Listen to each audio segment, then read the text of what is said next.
Oui, top 10 trader mondial en voie d'être. C'est-à-dire que je suis en train de suivre un cursus pour devenir un trader professionnel, ok? Et là, je suis à l'étape 1 et je suis déjà dans le top 10 mondial sur les 5000. Voilà. Donc, bonjour. Mon nom, c'est Ousmane Noah. Donc là, aujourd'hui, je vais vous faire une vidéo à propos de comment apprendre à trader d'une façon la plus optimisée. On a fait une vidéo avant à propos du trading plan, on a fait une vidéo avant à propos du weekly performance. Et là, aujourd'hui, je vais plus ou moins vous donner une structure de comment apprendre sur une année de 3 ans à 5 ans, comment apprendre à trader. Voilà. Donc, j'espère que vous allez apprécier cette vidéo. N'hésitez pas d'ailleurs au passage de mettre un commentaire, un like. Et si vous ne suivez pas la chaîne, s'il vous plaît, juste follower. Voilà. Genre, toi, t'appuies sur follow. Voilà. Merci bien. On commence juste après le générique.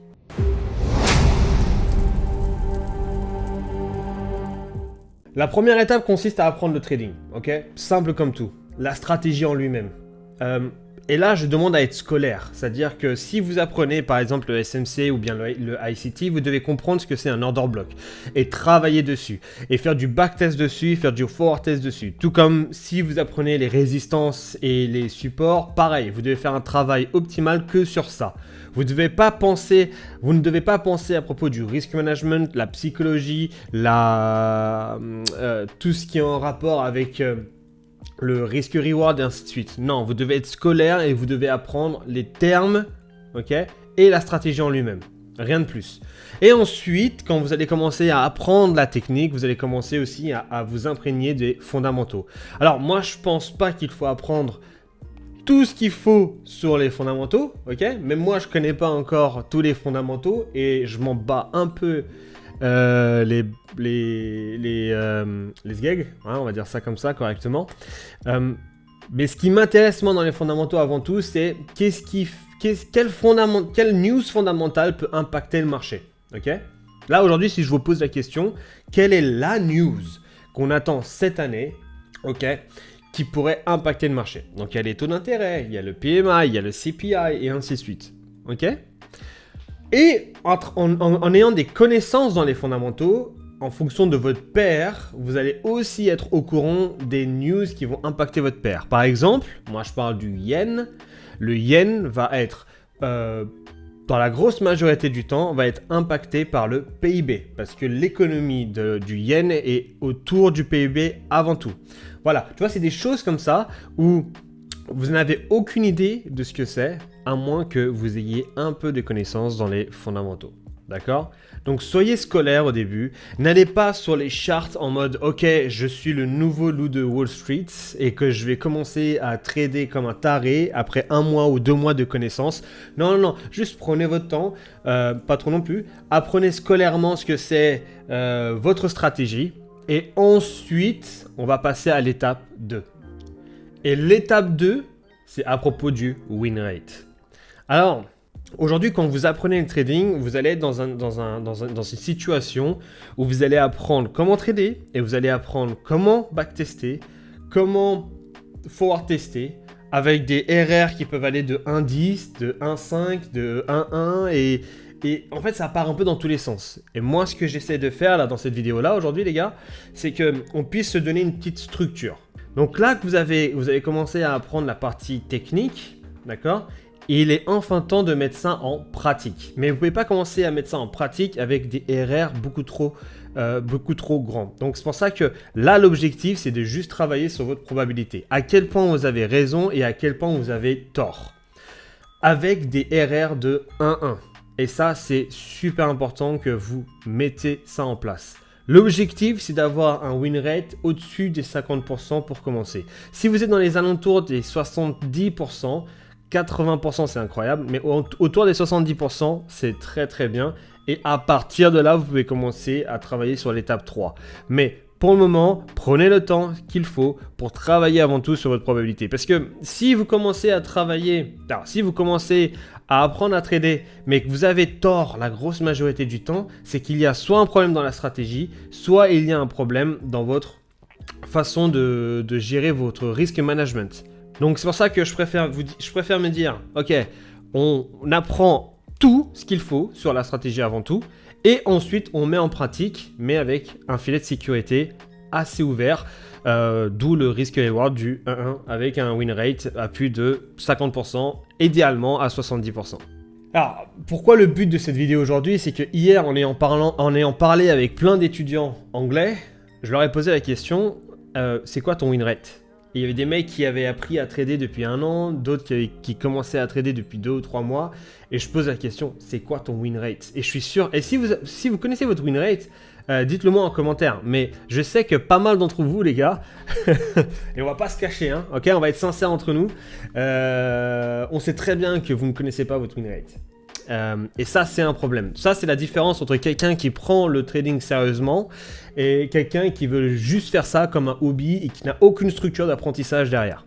Okay. Si on veut vraiment prendre ça d'un point de vue professionnel, on veut savoir le win rate, on veut savoir les erreurs qu'on fait pour pouvoir travailler dessus, rectifier, rebondir pour ensuite repartir sur une nouvelle semaine beaucoup plus positive. Ça, j'ai fait une vidéo à propos de ça, à propos du weekly performance. Je le mettrai quelque part dans la vidéo juste là, ou bien je le mettrai en commentaire si j'y arrive pas. Okay. Et ensuite, si vous avez des bonnes choses, des patterns positifs, à ce moment-là, c'est une bonne chose de le savoir pour que derrière on puisse renforcer ce pattern-là. Ok? Bon, maintenant on va passer à la dernière étape, qui est l'étape numéro 3. La dernière étape, les amis, la dernière étape. Bon, maintenant qu'on connaît la stratégie, ok? On a un win rate qui est vraiment positif, à plus de 50%, idéalement à 70%. Mais on a encore des RR de 1-1 qui n'est pas ouf, c'est vraiment merdique. Bah là maintenant, votre dernier point les gars, c'est d'optimiser votre risque-reward. Maintenant que vous connaissez la stratégie, que vous l'avez mis en pratique, ouais c'est pratique, que vous l'avez testé et que ça marche, et que le risque-reward est vraiment médiocre pour le moment, c'est là maintenant votre étape de travailler sur le risk management. Et ça, le risk management, c'est... On pourrait faire un bouquin juste à propos de ça. C'est un topic en lui-même qui est énorme.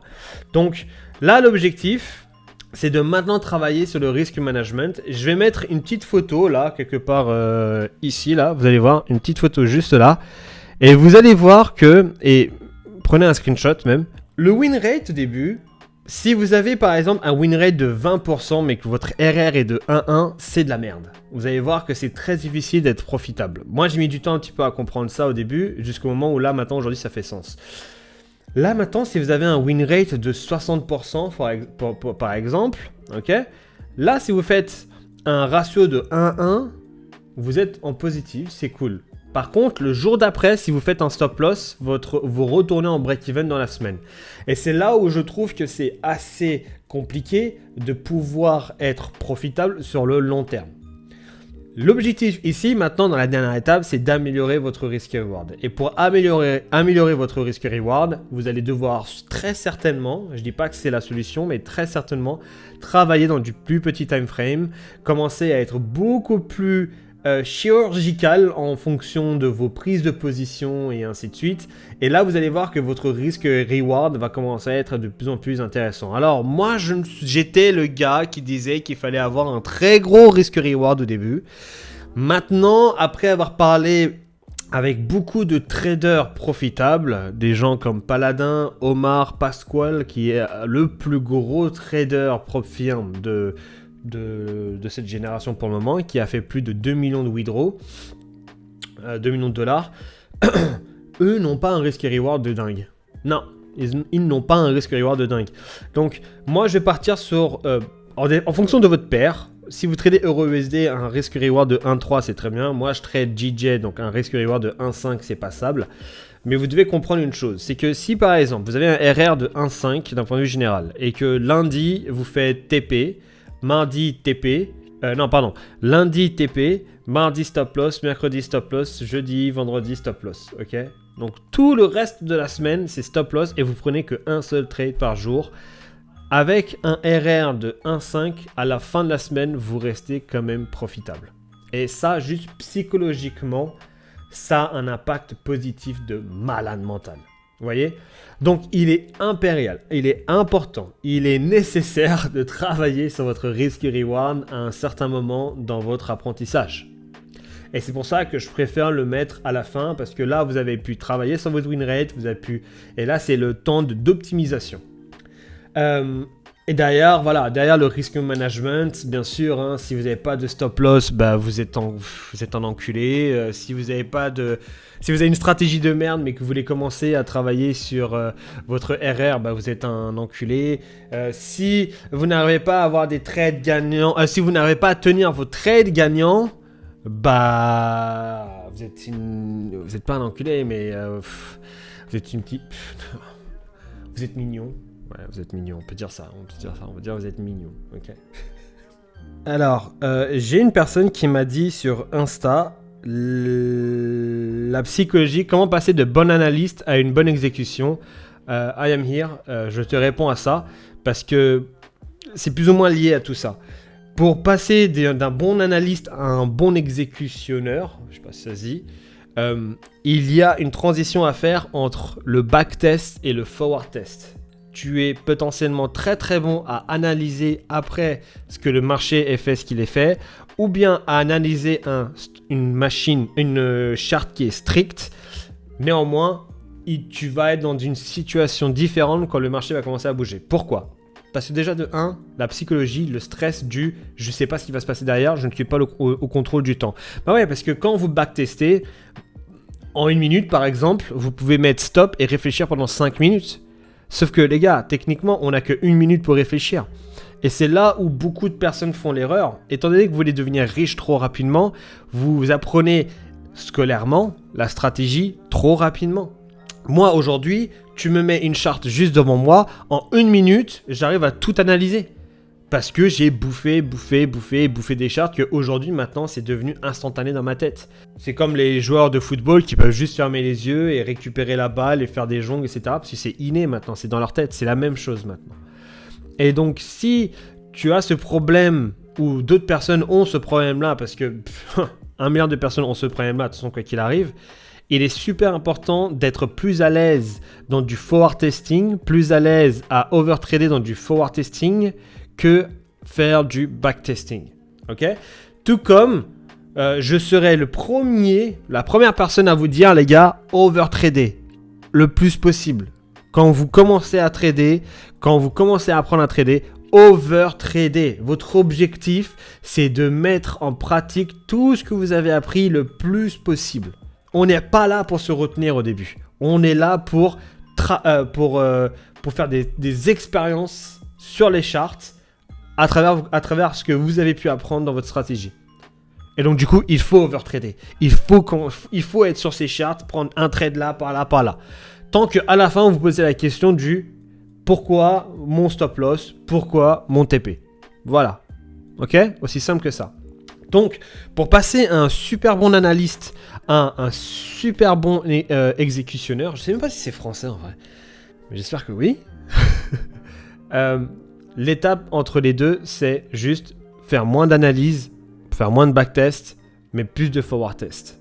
Plus de prise de décision sur tes charts. Et aussi, derrière, après, il y a plein de trucs sur l'aspect psychologique. Comment tu es financièrement, comment tu es mentalement en ce moment. Est-ce que tu es dans une période difficile? Est-ce que tu es dans une période où tu n'as pas confiance vis-à-vis de toi-même?